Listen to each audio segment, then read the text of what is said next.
तो आज हम टॉपिक पढ़ेंगे वो है हमारा अकाउंटिंग स्टैंडर्ड्स का। अकाउंटिंग स्टैंडर्ड्स मैंने आपको थोड़े बहुत चैप्टर 1 में भी बताए थे। मुझे याद है मैंने आपको बताया था। आप मुझे बताओ आपको क्या पता है अकाउंटिंग स्टैंडर्ड्स क्या होते हैं, इनके बारे में आपको क्या पता है? हाँ जी।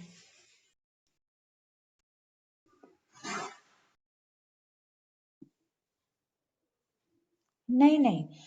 जब भी आपका वर्ड स्टैंडर्ड्स कहीं पे यूज हो जाता है ना, स्टैंडर्ड्स मतलब होता है rules and regulations. Accounting standards मतलब होता है रूल्स एंड रेगुलेशंस। वो रूल्स एंड रेगुलेशंस जो आपकी कंपनी फॉलो करती है अपने बुक्स ऑफ अकाउंट्स बनाने में, अपनी वर्किंग करने में, कंपनी को आगे बढ़ाने में। ये जो आपने अभी 13 प्रिंसिपल्स पढ़े थे अकाउंटिंग के अभी तक, सारे मनी मेजरमेंट, रेवेन्यू रिकॉग्नाइजेशन, कोई भी जो भी आपने अभी तक प्रिंसिपल्स पढ़े थे, वो सारे अकाउंटिंग स्टैंडर्ड्स का पार्ट होते हैं। आपने हमेशा अभी तक पढ़ा होगा रूल्स एंड रेगुलेशंस बनाते हैं। तो जितने भी आपके रूल्स एंड रेगुलेशंस होते हैं वो आपके अकाउंटिंग स्टैंडर्ड्स के बेसिस पे बनते हैं या आपके अकाउंटिंग स्टैंडर्ड्स के बेसिस पे तैयार होते हैं। अकाउंटिंग स्टैंडर्ड्स हमारे रूल्स एंड रेगुलेशंस होते हैं, ऐसे रूल्स एंड रेगुलेशंस जो हमारी कंपनी को आगे बढ़ने में हेल्प करते हैं, ऐसे रूल्स एंड रेगुलेशंस जो हमारी कंपनी के डेवलपमेंट में हेल्प करता है, ऐसे रूल्स एंड रेगुलेशंस जो हमारे प्रॉफिट एंड लॉस को निकालने में हेल्प करते हैं। क्लियर? बस इतनी बात मान लेना, जितने भी हमारे प्रिंसिपल्स होते हैं वो सारे अकाउंटिंग स्टैंडर्ड्स का पार्ट होते हैं। ठीक है, रीड करो, चारों इकट्ठे कर लो।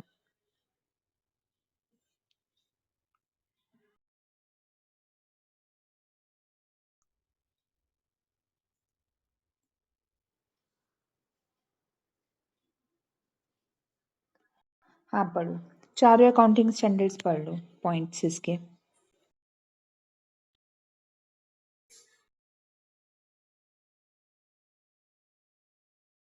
पढ़ लो, सारा पढ़ लो।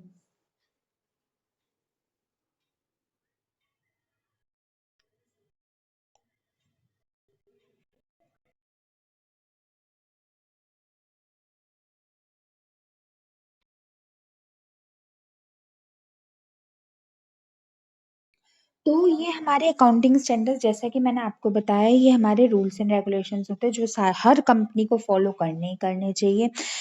All accounting principle are made according to accounting standards only. सारे अकाउंटिंग प्रिंसिपल हमारे अकाउंटिंग स्टैंडर्ड्स के मुताबिक ही बनते हैं। मैंने आपको अभी भी बताया था, सारे प्रिंसिपल एएस के अकॉर्डिंग ही बनते हैं।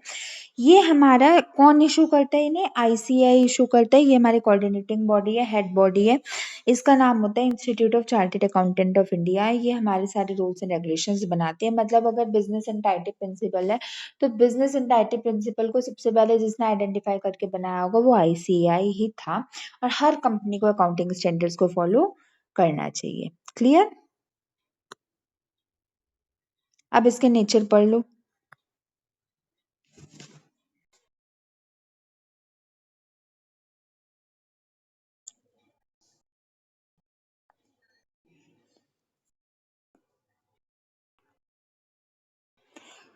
तो पहला पॉइंट होता है अकाउंटिंग स्टैंडर्ड्स का, ये जनरल गाइडलाइंस होते हैं। गाइडलाइंस वो रूल्स एंड रेगुलेशंस होते हैं जो हर जगह माननीय होता है, एवरीवेयर दे आर सेम। ये हमारे जनरल गाइडलाइंस होती है, ये हमें राइट डायरेक्शन प्रोवाइड करने में हेल्प करती हैं। ये हमारी बुक्स ऑफ अकाउंट्स को बनाने में हेल्प करती है। ये कंपनी को फ्लेक्सिबल बनाने में हेल्प करती है, कंपनी में से वेस्टेज रिमूव करके करेक्ट डायरेक्शन प्रोवाइड करने में हेल्प करता है कि भाई रूल्स एंड रेगुलेशंस है, कोई भी वेस्टेज ना हो, बुक्स ऑफ अकाउंट्स ढंग से बने, कंपनी में डिसिप्लिन आए, कंपनी फ्लेक्सिबल बने, कंपनी में वेस्टेज ना हो। क्लियर? आप ये देख रहे हो, सब में सेम सेम से पॉइंट है। अगर आप एक बार कोई चीजें याद करो, मतलब दो चार पॉइंट्स कॉमन है।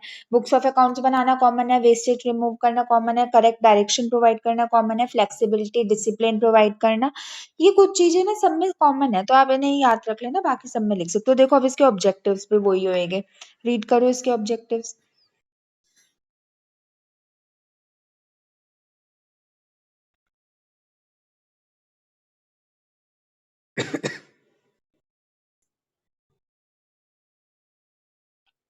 वही बात है, बुक्स ऑफ अकाउंट्स बनाने में हेल्प करता है, कंपनी में डिसिप्लिन मेंटेन करने में हेल्प करता है, बेटर अंडरस्टैंडिंग प्रोवाइड करने में हेल्प करता है। अंडरस्टैंडिंग मतलब हर लोगों के अंदर तालमेल बिठाना, कोऑर्डिनेशन बनाना, ये सारी कंपनी को सेम ट्रीट करता है। मतलब ऐसा नहीं है कि जो अच्छी कंपनी है, बड़े लेवल की कंपनी है, सिर्फ अकाउंटिंग स्टैंडर्ड्स वहीं पे एप्लीकेबल होंगे, छोटे लेवल की कंपनी में अकाउंटिंग स्टैंडर्ड्स एप्लीकेबल नहीं होंगे, नहीं, ऐसा नहीं होता। चाहे स्मॉल स्केल हो, चाहे मीडियम स्केल हो, चाहे लार्ज स्केल हो, हमारे अकाउंटिंग स्टैंडर्ड सब में हमेशा एप्लीकेबल एक ही तरीके से होते हैं। और ये कंपेयर करने में हेल्प करते हैं। कंपेयर मतलब previous data to now, now to previous, मतलब it helps in comparing from current data to previous data to current data. ये हमारे डेटा में कंपैरिजन करने में मदद करता है, ये डेटा को कंपेयर करने में हेल्प करता है। इतनी बात समझ आई? मैं कह रही हूँ आप ना ये बस 5-6 पॉइंट को याद कर लो, बाकी आपके सारे क्वेश्चंस के ऑब्जेक्टिव्स, मैथ, हाँ, लर्निंग है ना, तो बाकी ये सारे सेम ही होते हैं, क्योंकि अकाउंटिंग में ना कई चीज़ों का रिपीटिशन होता है, तो आप ना एक बार 5-6 कर लो, या 7-8 कर लो, then your all the merits, objectives सब आपके उसी से बन जाएंगे, ठीक है?